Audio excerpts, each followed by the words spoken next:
Hi everybody, it's Nathaniel here from the Cider Link, and this is an interview with Sam from New England Cider in New South Wales. And these guys have only been making cider commercially for the last couple of years, so they're relatively new on the cider scene, but they have been making wine for a very long time. So they know a thing or two about making some very fine booze, and the cider's great. We really like it. So I encourage you to have a listen, enjoy the interview. And I started off by asking Sam to give us a bit of information about his background. Well, I've got a wine business, the Vino Geek, and that sort of led to, I suppose, the whole cider production, the two industries being relatively similar. But my background's actually in like corporate operations. So I worked overseas for a few years in North Asia, and then back in Australia in operations in different companies, and sort of really developed a love for wine, which then transferred into a love for all things craft, or all craft beverages and products. We then joined up with Marilba Estate and Sean Cassidy, who's a winemaker by trade, and came up with the idea to start producing some cider. Not for any particular reason, I suppose. Both having a background in wine. We really liked the appeal of cider in that it was a relatively informal drink compared to wine, and sort of gave you a license to be a bit more experimental in your methods and what you wanted to produce, and some room to sort of differentiate your product there and differentiate, I suppose, ourselves as a brand, and as people. So yeah, we started on the cider venture then in November 2014. 2014, and got our first batch of apples in and started to experiment. So the first cider we did was actually the Icebreaker, which turned out really well. Then we tried a couple of other ciders, and we actually come back to the Icebreaker then as our standard cider we do.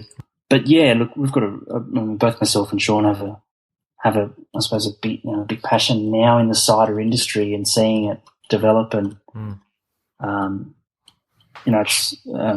for us to see craft cider or boutique cider sort of blossom and start to really kick some goals is great. And I suppose that's part of our passion, is to try and help that process in what we do, and create some products that are different and out there, and potentially not going to suit everyone, but isn't that what, I suppose that's what craft cider is all about, isn't it? Yeah, absolutely. So what is different when you say you're making some different products? What is different about your cider or about what you do? So I suppose really, obviously using fully fresh fruit, we won't. I don't think we'll ever use concentrate or flavors to bulk up our cider. To really, I suppose, represent the fruit that's in that cider, and being from a wine background, that's really important to us. Is not to just call it an apple cider or a pear cider, is to really represent what is in there, because with wine you don't just buy a white wine because it's a white wine. You buy it, you might buy a Sauv Blanc or a Chardonnay or a Riesling, and I think the same potentially should go for cider, in that there's going to be people out there that like a cider made from Granny Smiths more than they like a sweet cider made from Pink Ladies. So I suppose it's a bit of an education to the market around that. And also just in terms of our product, not conforming to what has been done in the past, and willing to take a bit of a risk.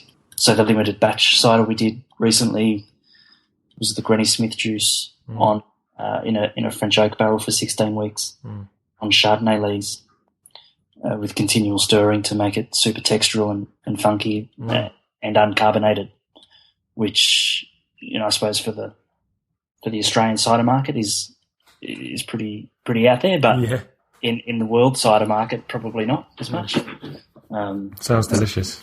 Yeah, obviously you know all about scrumpies and things like that. So I suppose the education of the market that there is more to cider than it being sickly sweet and overcarbonated or really carbonated. Yeah, so I suppose that's how we're trying to provide a difference in what we do. So how would you say your cider should be best enjoyed? We would recommend over ice or ice cold, just because of the acidity in it. Does need that ice, but certainly, the icebreaker, nice and cold, and the limited batch we did, we typically said to just chill it slightly, so put it in the fridge for 15 to 20 minutes and enjoy it. Enjoy it like you would sort of almost like a Chardonnay.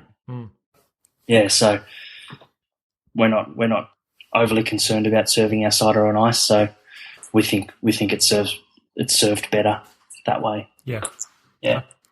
And then my last question: what does the future hold for you and for the business?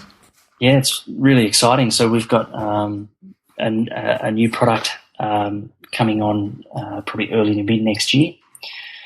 We've got obviously our 330ml bottles at the moment, and we've got kegs coming on, so you'll see us on tap more. And then some really exciting limited batch sort of seasonal brews, which will be available, through different stockists and yourselves. And they're going to be in all sorts of sizes, so 750ml bottles, 500ml bottles. And then, if they're really popular, we'll listen to the public and potentially bring those on as permanent products as well.